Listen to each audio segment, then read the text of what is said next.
What inspired you to write Valiant? By the way, you rock.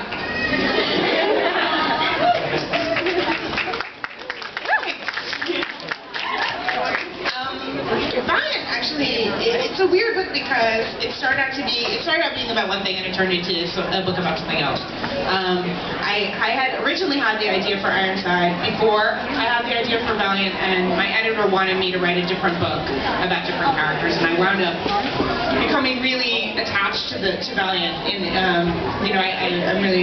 it's one of my favorites of my books. And part of the reason that I wrote it is, there's a big addiction thing going on in Valiant, and my sister was an addict. She actually died, and so that definitely influenced part of what made me write that book. Another big part of that book, though, is that I read all of this stuff about people who lived under New York in the tunnels.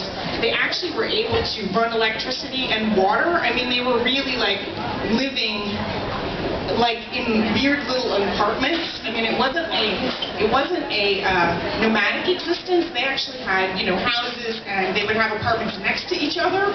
They were in these weird parts of under New York, and it reminded me a lot of fairies, because here are people who are living on the fringes of New York, where you see them out of the corner of your eye, but you don't know anything about their lives. They're living a totally parallel life to the people who are living above ground. And I thought that would be really interesting to put in a book.